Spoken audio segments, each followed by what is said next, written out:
Pendant 26 ans, ma vie a eu une histoire simple. Mes parents sont morts dans un accident de voiture, et ma grand-mère était tout mon monde. Puis une étrangère a fait voler en éclats cette histoire en un seul instant. Elle m'a dit que j'étais le portrait craché de sa mère, point qui avait disparu il y a 28 ans. Je lui ai dit qu'elle se trompait, que c'était une coïncidence tragique. Mais ensuite, elle m'a dit que sa mère était enceinte lorsqu'elle a disparu. Et qu'elle avait déjà choisi le nom pour le bébé qu'elle n'a jamais pu rencontrer. Puis, elle a dit mon nom. Avant ce jour, j'ai toujours cru que j'étais une île.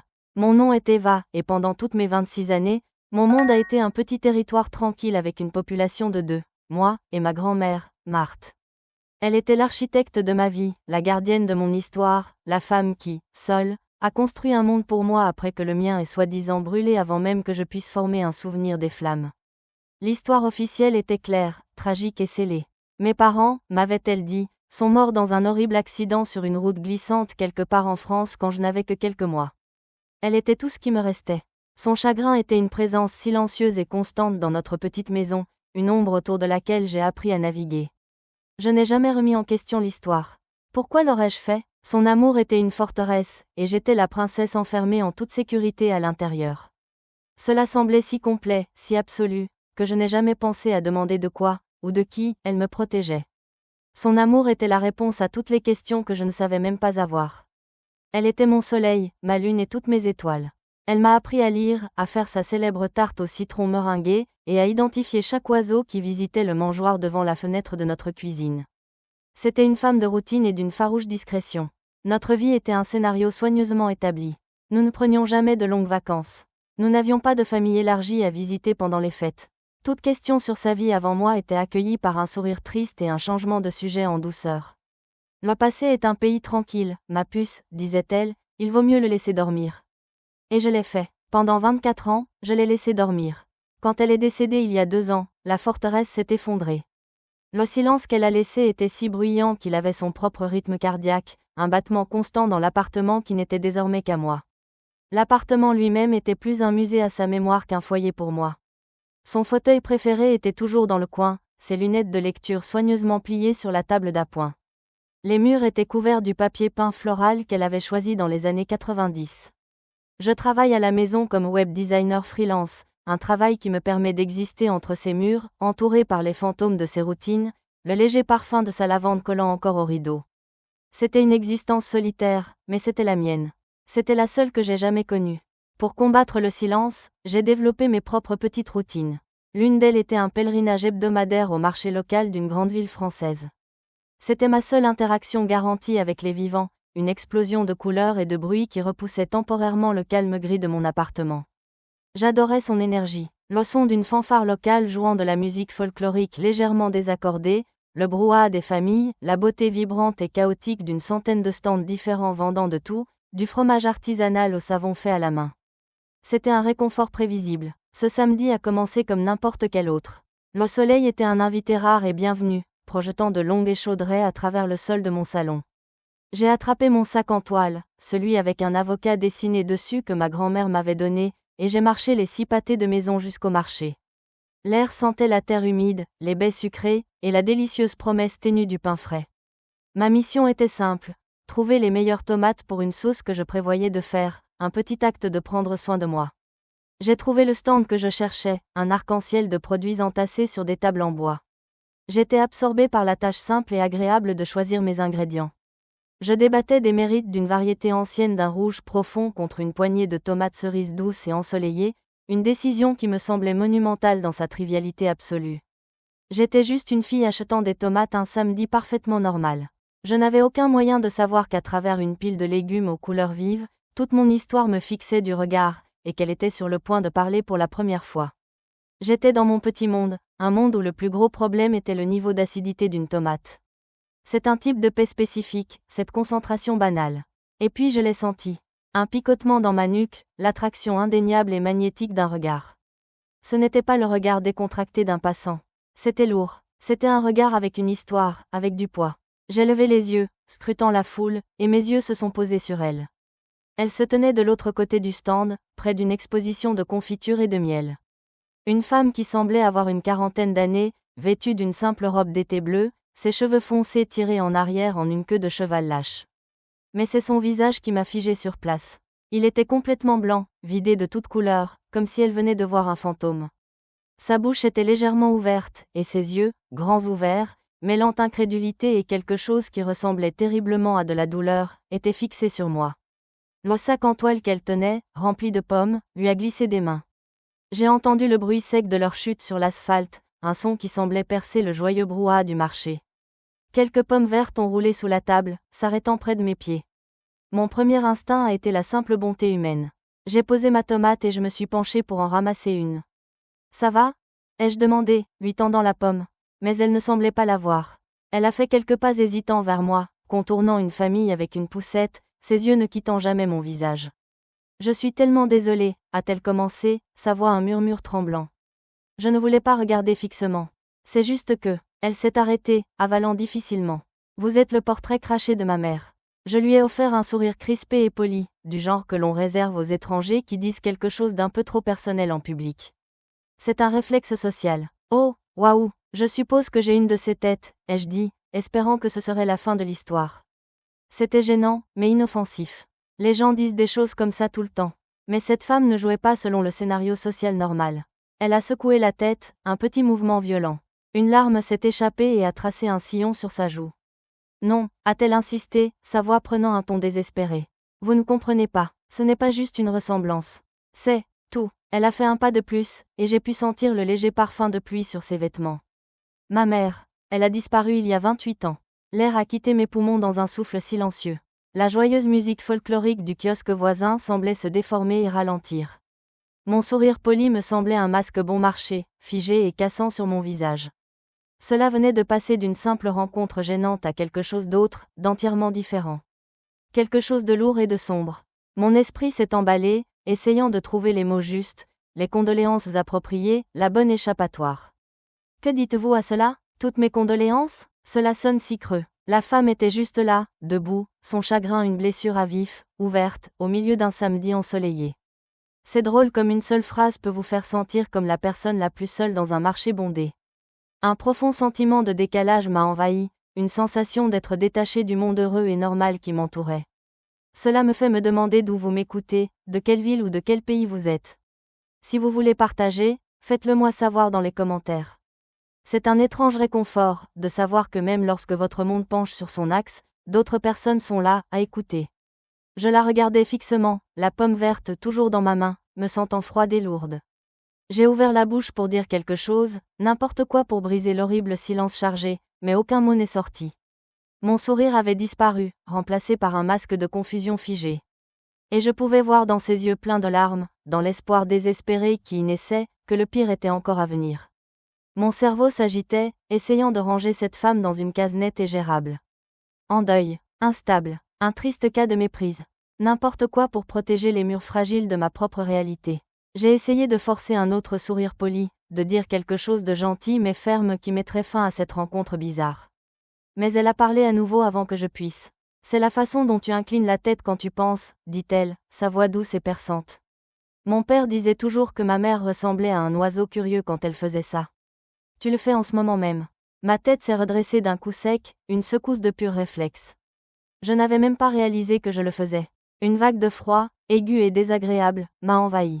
C'était trop précis. C'était un détail que ma grand-mère avait souvent commenté, une manie que j'avais depuis toujours. Mais quand même, ça pourrait être une coïncidence. Ça devait l'être. Je me suis éclairci la gorge, prête à lui tendre la pomme et à prendre la fuite. Écoutez, je suis vraiment désolée pour votre mère, ai-je commencé à dire.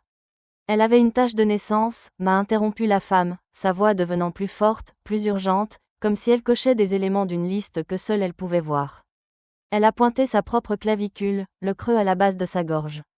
Juste ici, une toute petite, en forme d'étoile. Ma respiration s'est coupée. Ces mots m'ont frappé comme un coup physique. Ma main, agissant de sa propre volonté, s'est envolée vers mon propre cou, couvrant instinctivement la petite marque brun pâle qui était là depuis aussi longtemps que je me souvienne. Une marque que j'avais souvent tracée avec mon doigt en étant perdu dans mes pensées. Une minuscule, parfaite, étoile à 5 branches. Ma grand-mère l'appelait mon étoile porte-bonheur. Maintenant, elle se sentait comme une marque. Un signe. Comment ? Le mot criait dans mon esprit, une alarme silencieuse, frénétique. Comment pouvait-elle pouvoir savoir ça ? Le bruit du marché, la musique, le brouhaha, tout s'est estompé en un rugissement sourd et lointain. Le monde s'est rétréci au visage de cette femme, ses joues mouillées de larmes, ses yeux désespérés, qui savait. La panique, froide et aiguë, a commencé à remonter ma gorge comme une griffe.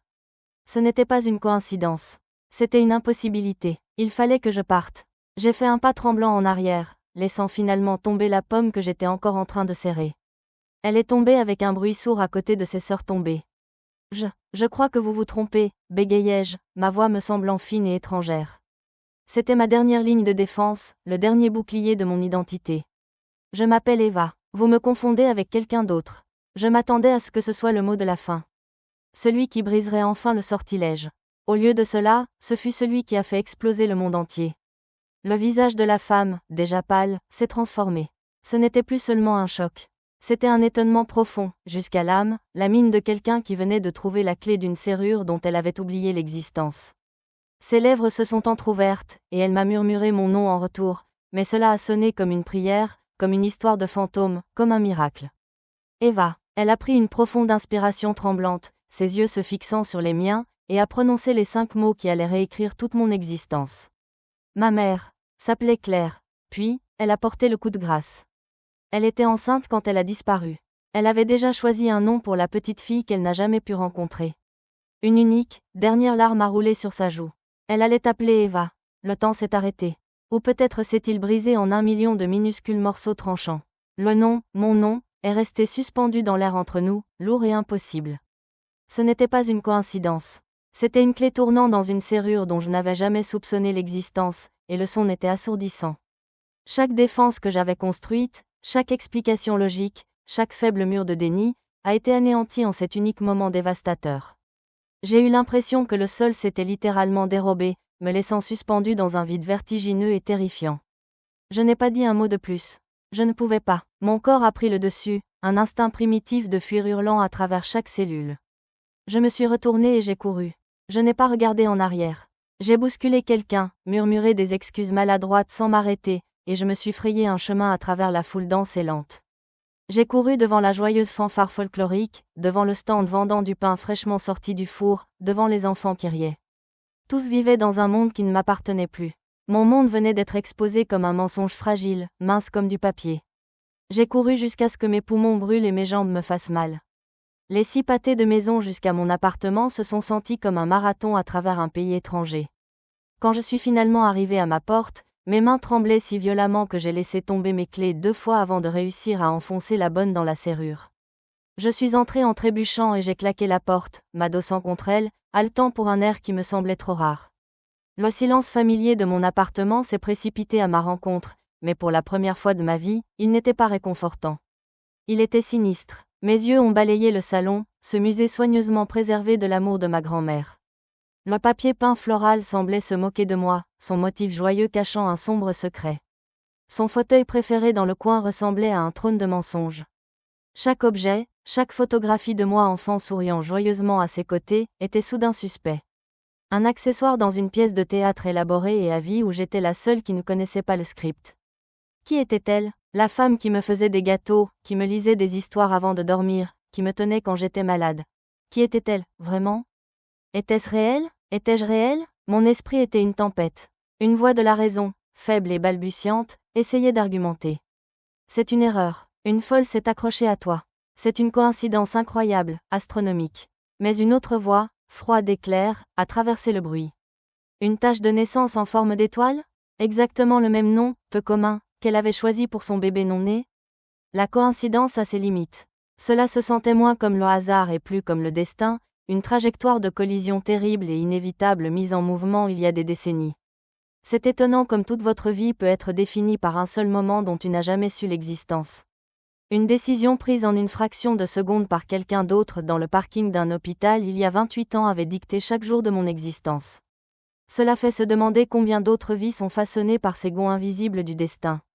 Je me demande si certains d'entre vous ont déjà vécu un moment comme ça, une seule conversation qui a divisé votre vie en un « avant » et un « après ». Si vous vous sentez à l'aise de partager, je serais intéressé de le savoir. S'abonner à cette chaîne, j'apprends, c'est comme rejoindre une communauté de personnes qui comprennent que parfois, les histoires les plus incroyables sont les vraies. Et puis, à travers le brouillard de la panique, un souvenir a refait surface. Il était poussiéreux et lointain, datant de quelques jours après l'enterrement de ma grand-mère. J'étais en train de trier son placard, une tâche déchirante de replier les vêtements qu'elle ne porterait plus jamais. Tout au fond, rangée sous une pile de vieilles couvertures, je l'avais trouvée. Une petite boîte en bois, sombre. Elle était vieille, avec des charnières en laiton ternies par l'âge. Une étiquette d'expédition jaunie était attachée à la poignée, et dessus, de l'écriture cursive élégante et bouclée de ma grand-mère, il y avait 5 mots. Pour Eva, quand tu seras prête. À l'époque, je n'étais pas prête. Je me noyais dans le chagrin, et l'idée d'un autre mystère, d'un autre morceau d'aile à déchiffrer, était trop. J'avais repoussé la boîte dans l'obscurité et essayé de l'oublier.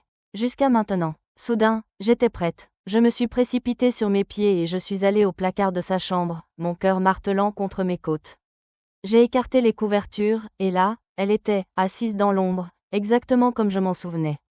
Elle était petite, mais se sentait aussi lourde qu'un cercueil. Cette boîte, je le savais avec une certitude glaçante, contenait la vérité. Et j'étais sur le point de l'ouvrir.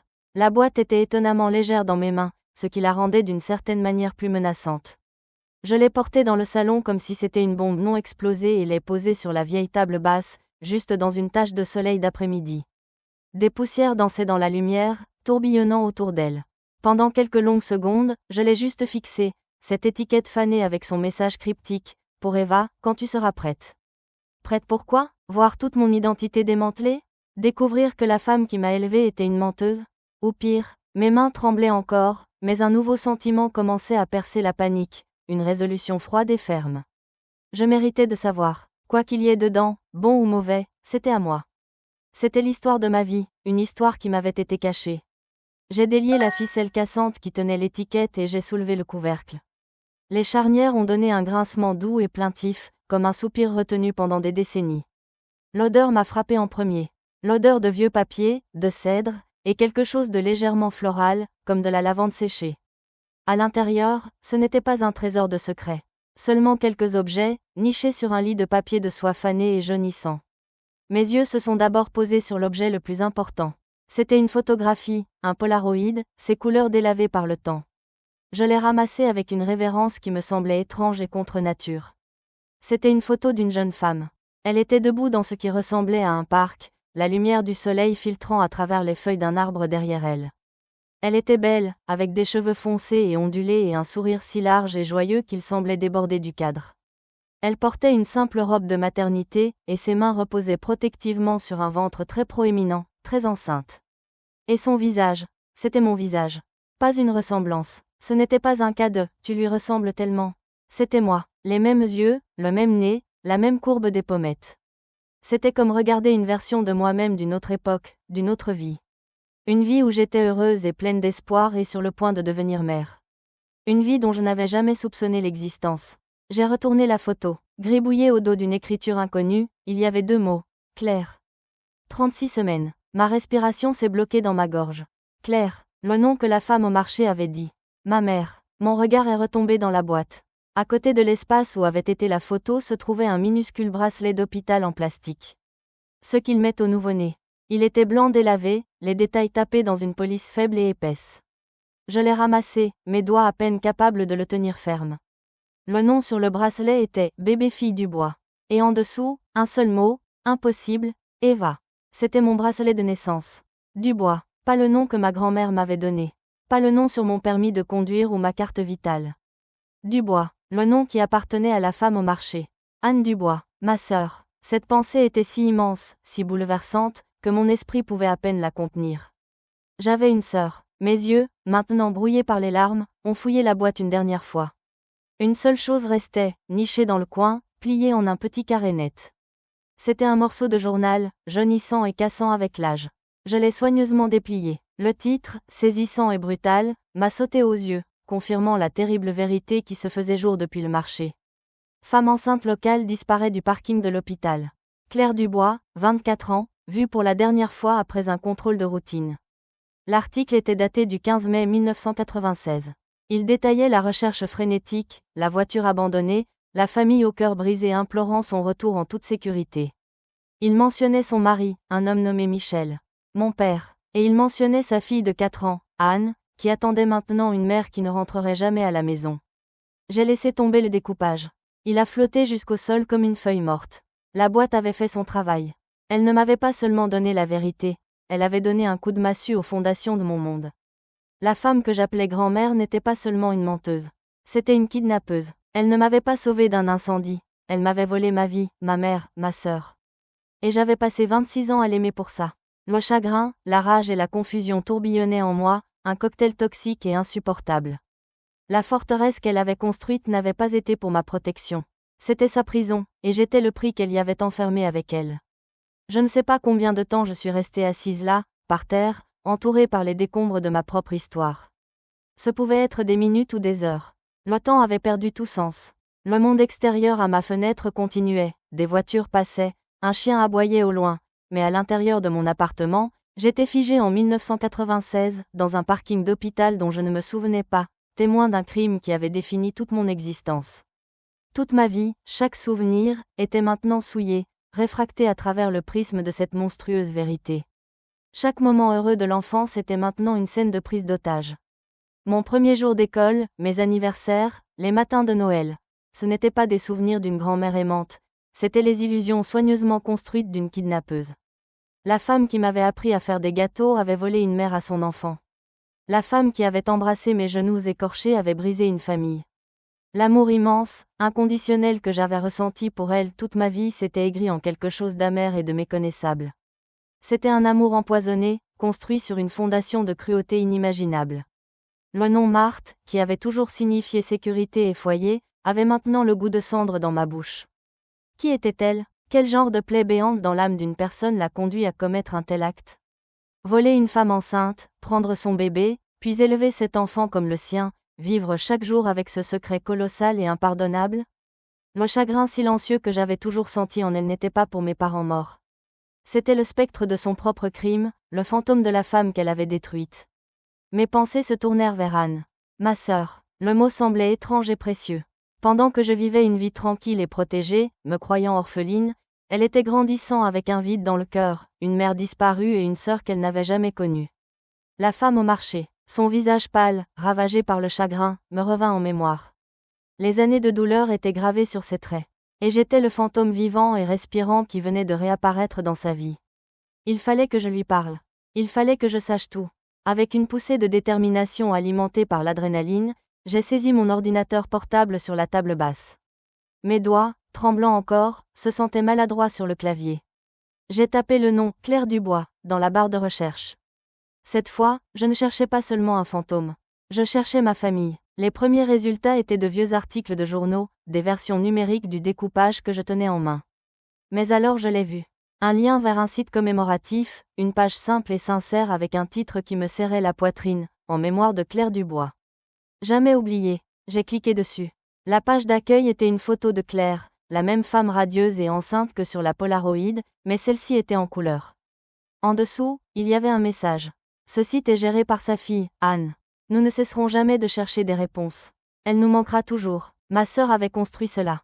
Elle avait gardé la flamme de la mémoire de sa mère vivante toutes ces années. J'ai navigué sur le site. Il y avait plus de photos. Claire adolescente. Claire et un jeune homme séduisant, Michel, mon père, le jour de leur mariage. Et puis, une photo d'une petite fille aux nattes avec des yeux brillants et curieux, assise sur les genoux de Claire. Anne. Sous les photos, il y avait une page de contact. Une adresse e-mail et un numéro de téléphone pour Anne Dubois. Mon cœur battait la chamade contre mes côtes. Qu'est-ce qu'on dit dans un cas pareil? Bonjour, je sais que ça va sembler fou. Mais je pense que je suis votre sœur perdue de vue depuis longtemps, et la femme que je croyais être ma grand-mère était en fait la ravisseuse de notre mère. Ça ressemblait à l'intrigue d'un mauvais film. Mais c'était ma vie. J'ai pris mon téléphone. Je ne pouvais pas me résoudre à appeler. Les mots ne venaient pas. Alors, j'ai ouvert ma messagerie. J'ai fixé l'écran vide pendant ce qui m'a semblé une éternité, le curseur clignotant patiemment. Et puis, j'ai commencé à taper. Mon message était court, direct, et dépouillé de toute émotion, parce que l'émotion était trop grande pour être contenue dans des mots. Je m'appelle Eva. J'étais au marché aujourd'hui. J'ai la tache de naissance en forme d'étoile. J'ai trouvé une boîte. Je pense que nous devons parler. J'ai joint une photo de la Polaroid de Claire et une photo de mon bracelet de naissance. Mon doigt a plané au-dessus du bouton envoyer. C'était ça, le point de non-retour. Appuyer sur ce bouton signifiait que mon ancienne vie était bel et bien terminée.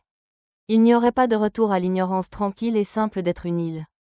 Mais je savais, de chaque fibre de mon être, que je ne pouvais pas vivre avec le mensonge une seconde de plus. J'ai pris une profonde inspiration. Et j'ai cliqué sur envoyer. Le silence qui a suivi a été le plus bruyant que j'ai jamais entendu. La seule chose à faire était d'attendre la réponse de ma sœur. Les minutes qui ont suivi l'envoi de cet email se sont étirées à l'infini. Chaque craquement du vieil immeuble, chaque sirène lointaine, me faisait sursauter. J'étais un faisceau de nerfs à vif. J'ai parcouru la longueur de mon petit appartement, de la cuisine au salon et retour, traçant un chemin sur le parquet usé. Je vérifiais constamment mon téléphone, mon pouce planant au-dessus du bouton d'actualisation de ma boîte de réception, mon cœur bondissant d'un mélange douloureux d'espoir et de terreur chaque fois que l'écran s'illuminait avec une notification, pour découvrir qu'il s'agissait d'un email promotionnel d'un magasin dont je ne me souvenais pas avoir fait les courses. Et si elle ne me croyait pas ? Et si elle pensait que j'étais une sorte d'escroc cruel, une personne perturbée s'attaquant à la tragédie vieille de plusieurs décennies de sa famille ? Cette pensée était écœurante, mais alors je me suis souvenu de l'expression de son visage au marché. La reconnaissance brute et désespérée dans ses yeux. Elle savait, à un niveau profond et intuitif, elle savait déjà. Elle avait juste besoin de la preuve que je venais de lui envoyer à travers le vide numérique. J'ai essayé d'imaginer ce qu'elle faisait, ce qu'elle pensait.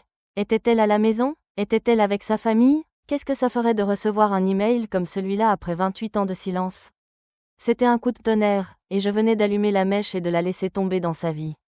J'ai ressenti un pincement de culpabilité pour le choc que j'étais sur le point de lui causer, mais il a été rapidement éclipsé par le besoin ardent de vérité, de connexion. De famille. Je ne pouvais plus rester dans l'appartement. Les murs, autrefois un réconfort, me donnaient l'impression de se refermer sur moi, m'étouffant avec le fantôme des mensonges de Marthe. J'avais besoin d'air. J'ai attrapé une veste et me suis glissée dehors dans la fraîcheur de la nuit. J'ai marché sans but dans les rues calmes et bordées d'arbres de mon quartier, mon esprit un tourbillon incessant de questions. Qu'est-il arrivé à ma mère, Claire ? Marthe, lui a-t-elle fait du mal ? Le découpage du journal disait qu'elle avait disparu. Il ne disait pas que son corps avait été retrouvé. Une lueur d'espoir impossible et terrifiant a percé ma confusion. Était-elle encore en vie quelque part ? Ou le crime de Marthe avait-il été encore plus sombre qu'un enlèvement ? Et mon père, Michel. Comment était-il ? Avait-il mes yeux ? Est-il mort d'un cœur brisé, à chercher sa femme et son enfant perdu ? Le poids de tout cela était écrasant. Je faisais le deuil d'une vie que je n'avais jamais eue, de parents que je n'avais jamais connus, d'une sœur que je venais à peine de découvrir. Je faisais aussi le deuil de la femme que j'avais appelée grand-mère. Pas la femme qu'elle était, mais la femme que je pensais qu'elle était. La femme gentille, douce et aimante qui m'avait élevée était morte, et à sa place se tenait cette étrangère monstrueuse. L'amour que je lui avais porté était réel, mais il était maintenant mêlé à une trahison profonde et écœurante. Comment concilier l'amour de sa propre ravisseuse ? J'ai fini dans un petit café ouvert toute la nuit, du genre avec des banquettes en vinyle et des lumières fluorescentes trop vives. J'ai commandé un café dont je n'avais pas envie et je suis restée assise là, fixant le liquide noir, le contenu de la boîte en bois défilant en boucle dans mon esprit. La photo du sourire radieux de ma mère. Mon tout petit bracelet de naissance. Le titre brutal du journal. Il était juste après 2 heures du matin quand mon téléphone a vibré sur la table. L'écran s'est allumé avec une notification de mail. Le nom de l'expéditeur a arrêté mon cœur. Anne Dubois. Ma main tremblait si fort que j'ai failli laisser tomber le téléphone. J'ai pris une profonde inspiration tremblante, mon reflet un fantôme pâle aux yeux écarquillés sur l'écran sombre. C'était ça, la réponse qui allait soit confirmer ma nouvelle réalité, soit me renvoyer dans un tourbillon de confusion. Avec une dernière poussée de résolution, j'ai tapé sur l'écran et ouvert l'email. Ce n'était pas un long message. C'était juste une phrase, mais c'était une phrase qui a tout changé, encore une fois. J'ai attendu cet email toute ma vie. Pouvez-vous me rencontrer demain ? Nous avons décidé de nous rencontrer quelque part de neutre, public mais calme. Un petit café de l'autre côté de la ville. Je suis arrivée 20 minutes en avance, mon estomac noué par l'anxiété. J'ai choisi une table dans un coin, une position défensive qui me donnait une vue dégagée sur la porte. Chaque fois que la petite clochette sonnait, ma tête se redressait, mon cœur battant un rythme frénétique contre mes côtes. J'avais répété ce que je dirais 100 fois dans ma tête, mais chaque phrase répétée semblait maintenant creuse et inadéquate. Comment commence-t-on une conversation qui a mis 28 ans à voir le jour ? Puis la clochette a sonné à nouveau, et elle est entrée. C'était elle, Anne, ma sœur. Elle avait l'air différente de ce qu'elle avait au marché. Ses cheveux étaient détachés, et elle portait un simple pull gris et un jean. Son visage était toujours pâle, et ses yeux étaient cerclés de rouge, comme si elle n'avait pas dormi non plus. Elle a balayé la pièce du regard, et lorsque ses yeux ont rencontré les miens, un éclair de quelque chose d'illisible a traversé son visage, reconnaissance, douleur, espoir. Elle s'est dirigée vers ma table, ses pas mesurés et délibérés. Elle ne portait pas de sac à main. Elle portait une grande sacoche en cuir usé, du genre qu'un avocat ou un universitaire pourrait utiliser. Elle semblait lourde, pleine à craquer. Elle s'est assise en face de moi, posant la sacoche sur la chaise vide à côté d'elle. Pendant un long moment, nous nous sommes juste regardés, le silence entre nous épais de tous les mots tus, de toutes les années perdues. « Salut » a-t-elle finalement dit, sa voix douce, un peu rauque.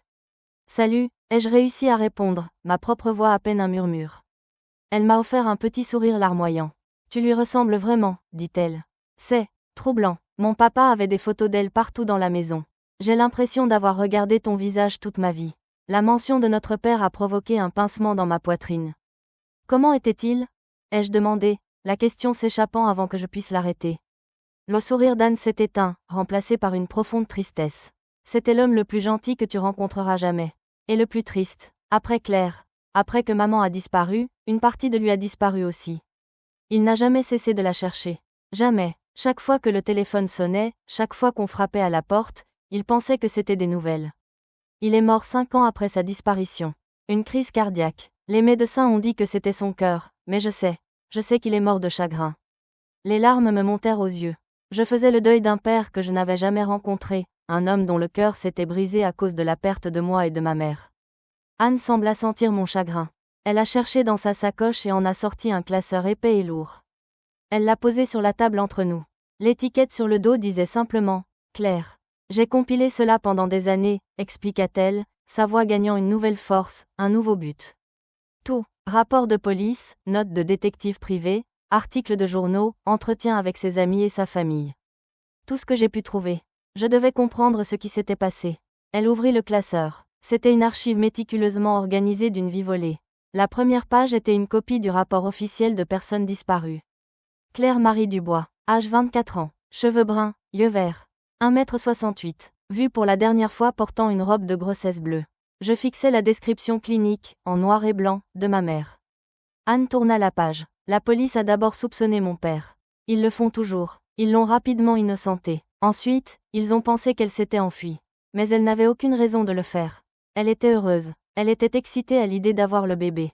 Elle aimait mon père. Elle m'aimait. Sa voix se brisa sur les derniers mots. Elle continua de tourner les pages, un diaporama dévastateur d'une vie interrompue. Photo de la voiture abandonnée de Claire sur le parking de l'hôpital. Carte des zones de recherche. Transcription des entretiens avec le personnel de l'hôpital. Et puis elle s'arrêta sur une page. C'était une liste de toutes les infirmières qui étaient de garde à la maternité le jour où Claire a disparu. Mes yeux parcoururent la liste des noms. Et puis je l'ai vu. Le 3e nom par le bas. Marthe Martin. Marthe Martin, dit Anne, son doigt posé sur le nom. La police l'a interrogée. C'était juste une autre infirmière de la maternité. Mais il y avait une note dans le dossier du détective privé. Quelque chose que la police a manqué, ou n'a pas jugé important. Elle marqua une pause, prenant une profonde inspiration. Une semaine avant que ma mère ne disparaisse, le propre fils nouveau-né de l'infirmière Martin est décédé. MSN, mort subite du nourrisson. Elle était en congé de deuil, mais elle est revenue travailler tôt. Elle a dit qu'elle ne supportait pas d'être à la maison. Le jour où ma mère a disparu, c'était le premier jour de retour au travail de Marthe Martin. Le café, le monde, tout semblait basculer. La dernière pièce, horrible, du puzzle se mit en place. Une mère en deuil, brisée par sa propre perte inimaginable, entourée de nouvelles mères et de leurs bébés en bonne santé. Un esprit fracturé par le chagrin. Une opportunité. Un crime né non pas de la méchanceté, mais d'un cœur désespéré, tordu et brisé. Ma grand-mère n'était pas un monstre. Elle était une tragédie, et elle nous avait toutes rendues complices. Le nom sur cette page, Marthe Martin, n'était pas juste un nom. C'était une explication. C'était un mobile, né de la douleur la plus profonde qu'une personne puisse ressentir. Cela n'excusait pas ce qu'elle avait fait. Cela ne pardonnait pas l'impardonnable. Mais pour la première fois, cela avait un sens malade et tragique. Toute ma vie n'était que les dommages collatéraux du chagrin insupportable d'une femme. Elle avait perdu un enfant, et dans son esprit brisé et désespéré, elle en avait simplement pris un autre. Elle avait pris ma mère. Et elle m'avait prise. Qu'est-ce qui lui est arrivé ? Demandai-je, ma voix à peine un murmure. Ma mère, Claire, le visage d'Anne se crispa. Elle baissa les yeux vers le classeur, son expression se durcissant d'une douleur qui était clairement encore vive, même après toutes ces années. On ne sait pas, c'est la partie la plus difficile. Le fait de ne pas savoir. Elle tourna quelques pages supplémentaires, révélant d'autres rapports de police, d'autres impasses. Marthe, ta grand-mère. Elle a travaillé à cet hôpital pendant 6 mois de plus après ta naissance. Puis elle a démissionné. Les registres montrent qu'elle a quitté son appartement, et qu'elle a juste disparu. Pas d'adresse de réexpédition. Elle s'est volatilisée. Et elle m'a emmené avec elle.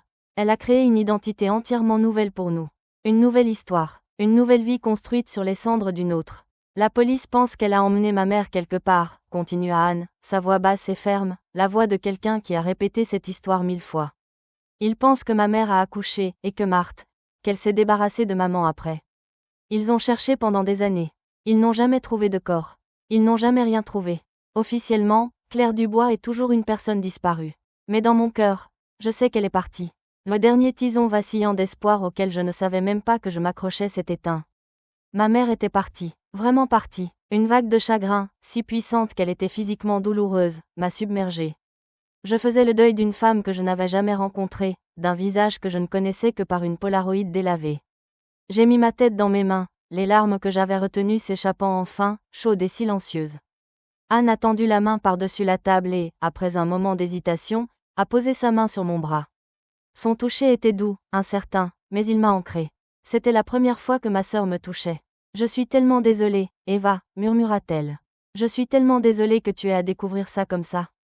Je suis tellement désolée pour la vie qui t'a été volée. Je suis désolée pour la vie qui t'a été volée, ai-je dit, levant les yeux, mes yeux rencontrant les siens. Tu as tout perdu. Une triste compréhension passa entre nous. Nous étions deux étrangères, liées par la même tragédie, assises dans un café essayant de reconstituer une histoire commune qui avait été brisée avant même d'avoir commencé. L'histoire que vous entendez, la douleur de découvrir une famille que vous n'avez jamais connue, c'est un voyage profondément personnel. Et je sais qu'il y a tellement d'histoires là-bas, tant de gens naviguant dans leurs propres histoires familiales complexes. C'est pourquoi des communautés comme celle-ci sont si importantes. Si vous ne l'avez pas déjà fait, pensez à vous abonner. C'est plus qu'un simple clic. C'est une façon de dire que vous êtes là, que vous écoutez et que vous comprenez. Anne a retiré sa main et a de nouveau cherché dans sa sacoche. Cette fois, elle en a sorti une petite pochette en velours. Je veux que tu aies ça, dit-elle, la faisant glisser sur la table vers moi. J'ai ouvert le cordon avec des doigts tremblants. À l'intérieur, niché sur le velours sombre, se trouvait un médaillon en argent, terni par le temps. Il était de forme ovale simple, avec un motif floral délicat gravé sur le devant. J'ai cliqué pour l'ouvrir. D'un côté, il y avait une petite photo, coupée par un professionnel, de Claire, son sourire radieux. De l'autre côté, il y avait une photo de mon père, Michel, beau et souriant, ses yeux pleins de vie. C'était celui de ma mère, dit doucement Anne. Elle le portait le jour où elle a disparu. La police l'a trouvé dans sa voiture, sur le siège passager. Mon papa me l'a donné avant de mourir. Il a dit qu'elle aurait voulu que son autre fille l'ait. Son autre fille, moi. J'ai refermé mes doigts sur le médaillon, le métal froid a un lien solide et tangible avec les parents que je ne connaîtrai jamais. Ça ressemblait à rentrer à la maison. C'était le premier morceau de ma véritable identité que j'ai jamais tenu. Et alors que j'étais assise là, en face de la sœur que je venais de trouver, je savais que mon ancienne vie était terminée. Une nouvelle, plus compliquée et douloureuse, mais aussi plus vraie, ne faisait que commencer. Quitter ce café, c'était comme sortir dans un monde différent. Le ciel semblait plus lumineux, les couleurs plus vives, l'air plus piquant. Je n'étais plus Eva, l'île solitaire. J'étais Eva Dubois, une fille, une sœur. J'avais une histoire, un lignage, une tragédie qui m'appartenait. C'était un héritage lourd, mais il était réel. Pour la première fois de ma vie, je me sentais réelle. Les jours suivants furent un flou. Anne et moi étions inséparables. Nous avons passé des heures à parler, essayant de combler le fossé de 28 ans entre nous. Elle m'a parlé de notre père, de son amour pour les mauvais jeux de mots et les vieux disques de jazz. Elle m'a parlé de notre mère, de sa passion pour le jardinage et de son rire incroyable et contagieux. Elle m'a montré sa maison, une belle vieille maison avec un grand jardin un peu sauvage qu'elle entretenait, disait-elle, en mémoire de Claire. J'ai rencontré son mari, un homme gentil et stable nommé Benoît, qui me regardait avec une tristesse profonde et compatissante. Et j'ai rencontré ses enfants, ma nièce et mon neveu. Un garçon de 7 ans nommé Léo et une fille de 5 ans nommée Claire. Ma respiration s'est coupée lorsqu'Anne l'a présentée. On l'appelle Cécile, a expliqué doucement Anne, voyant l'expression sur mon visage. Je voulais la nommer d'après maman. Petite Cécile, avec ses yeux brillants et curieux si semblables à ceux de ma mère, s'est approchée tout droit de moi et a pris ma main. « Tu es ma nouvelle tante ?» a-t-elle demandé, avec l'honnêteté simple et sans complication d'un enfant. « Oui » ai-je dit, la voix nouée par l'émotion. « Je le suis. » C'était à la fois beau et déchirant. J'étais accueillie dans une famille qui aurait dû être la mienne depuis toujours. Chaque histoire, chaque photographie, était un aperçu de la vie que j'aurais dû avoir. J'étais une invitée d'honneur dans ma propre vie. Et à chaque moment heureux, il y avait un courant sous-jacent de chagrin pour la femme qui avait rendu tout cela possible, Marthe. Ma ravisseuse, ma grand-mère. Je savais que je devais retourner à l'appartement. Je devais affronter le fantôme qui y vivait. Anne a proposé de venir avec moi, mais je savais que je devais le faire seule. Entrer à nouveau dans cet appartement a été l'une des choses les plus difficiles que j'ai jamais faites. Le papier peint fleuri, le vieux fauteuil, la faible odeur de lavande, tout cela était un mensonge. J'ai traversé les pièces, non plus une habitante, mais une enquêtrice sur une scène de crime. J'ai commencé dans sa chambre à coucher, l'endroit où j'avais trouvé la boîte. J'ai tout fouillé, ses tiroirs, ses placards, sa table de chevet. Je n'étais pas sûre de ce que je cherchais. Une confession? Un indice sur le sort de ma mère? Plus de mensonges? Dans le tiroir du bas de sa commode, sous une pile de pulls soigneusement pliés, j'ai trouvé un petit journal relié en cuir. Ce n'était pas un journal intime. C'était un album photo, mais il ne contenait qu'une seule personne. Moi. Il commençait par une photo de moi bébé, peut-être quelques semaines, enveloppée dans une couverture rose. Mon cœur me faisait mal, sachant que cette photo avait probablement été prise seulement quelques jours, peut-être quelques heures, après que Marthe m'ait volée. Puis vinrent les photos de mon enfance fabriquées. Moi lors de mon premier anniversaire, un petit chapeau de fête sur la tête. Moi lors de mon premier jour de maternelle, lui tenant la main. Moi, année après année, grandissant sous le regard vigilant et aimant de ma ravisseuse. Il n'y avait pas d'autre personne dans l'album. Pas d'amis, pas de voisins, juste moi et elle. Une secte à deux. C'était un témoignage glaçant de son amour obsessionnel et possessif. Et puis, tout au fond de l'album, glissé dans une petite pochette en papier, je l'ai trouvé. C'était un unique morceau de papier plié.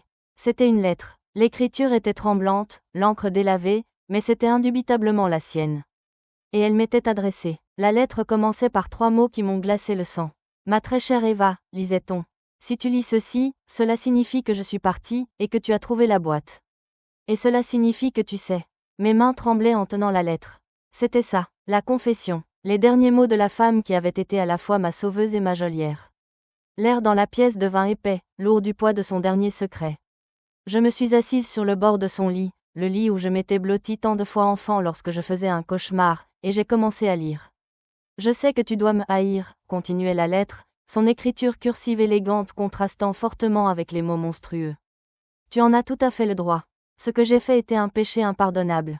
Je ne peux pas expliquer l'obscurité qui m'a consumée après que j'ai perdu mon propre petit garçon adorable. C'était un chagrin si total, si absolu, qu'il a brisé quelque chose en moi. » Elle a continué à décrire ce qui s'était passé, avec des détails sobres et glaçants. Elle avait proposé de ramener ma mère de l'hôpital, en prétextant que le bus était en retard. Elle ne l'a pas conduite chez elle, mais dans une petite cabane isolée que sa famille possédait, au fin fond des bois à l'extérieur de la ville. C'est là que je suis née. C'est là que ma mère, Claire, a passé les derniers jours de sa vie. Elle était si courageuse, écrivit Marthe, et une larme éclaboussa la page, bavurant l'encre. Elle s'est battue contre moi. Elle m'a supplié. Elle m'a parlé de son mari, et de sa petite fille, Anne, qui l'attendait. Mais j'y étais sourde. J'étais perdue dans ma propre douleur. Après que tu sois née, elle a faibli d'une infection. J'étais infirmière. J'aurais dû savoir quoi faire. J'aurais dû l'emmener chez un médecin.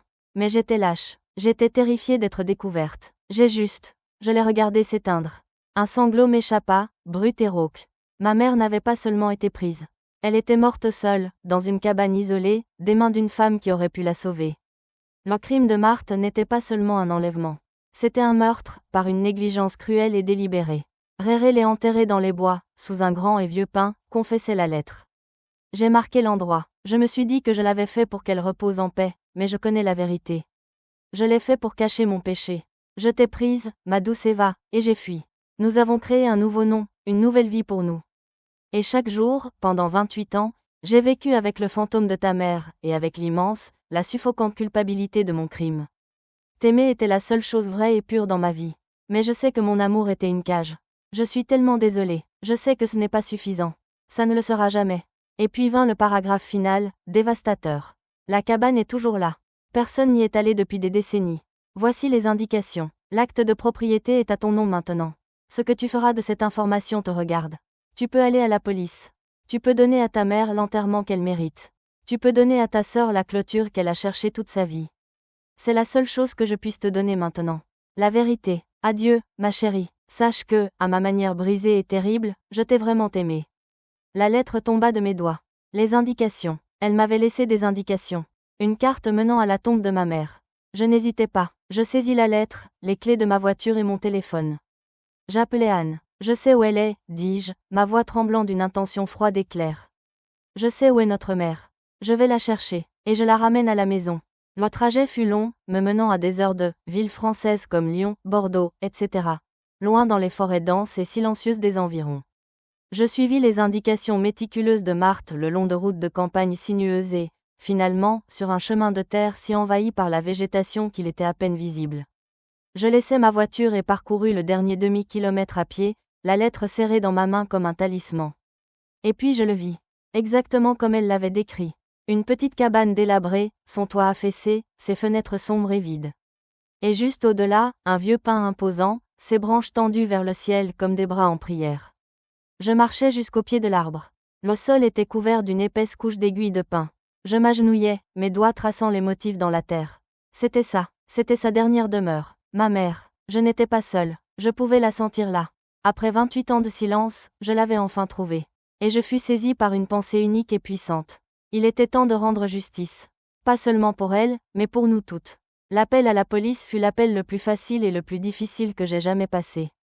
Armé de la lettre de Marthe, sa confession d'outre-tombe, tout s'est déroulé à une vitesse surréaliste. La cabane devint une scène de crime.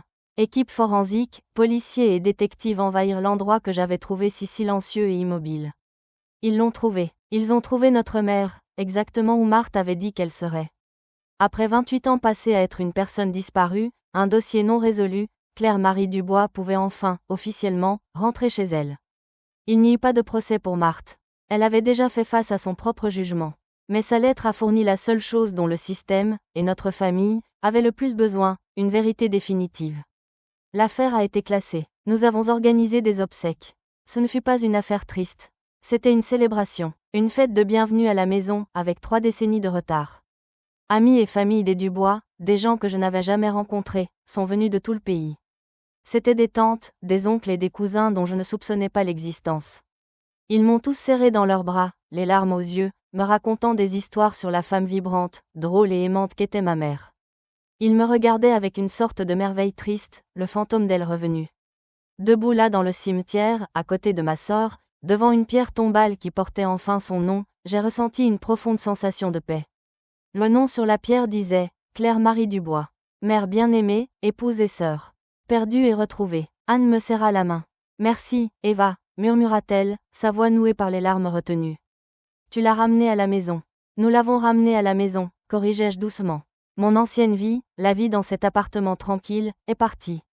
Je l'ai vendue, ainsi que toutes les affaires de Marthe. Je ne pouvais plus vivre dans ce musée de mensonges.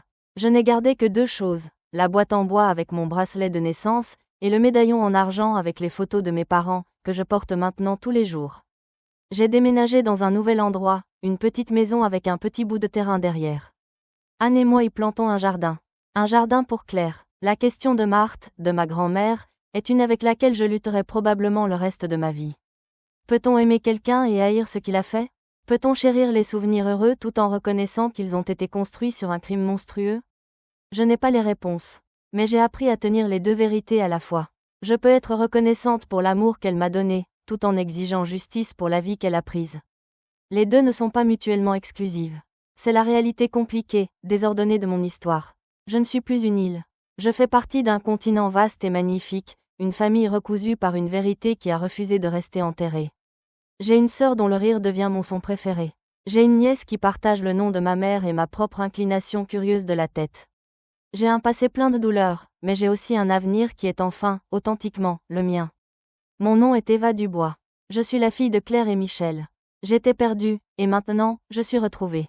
Cette histoire, mon histoire, est la preuve que la vérité est une force puissante. Elle peut rester latente pendant des décennies, mais elle ne meurt jamais vraiment. Elle attend, et la trouver peut tout changer. Merci d'avoir parcouru ce chemin avec moi, d'avoir écouté. Cette chaîne est devenue un lieu où des histoires comme la mienne peuvent être entendues, validées. Votre présence ici, votre écoute, votre abonnement, ça fait plus que simplement faire grandir une chaîne. Ça construit une communauté. Ça donne une voix à ceux qui n'en ont pas et ça prouve que nous ne sommes pas seuls avec nos vérités incroyables. S'il vous plaît, aidez la voix de cette communauté à devenir plus forte et son cœur à grandir. Abonnez-vous, partagez cette histoire, et dites-moi dans les commentaires de quelle ville, ou de quel pays, vous m'écoutez. Ça représente le monde pour moi de savoir où mon histoire a voyagé.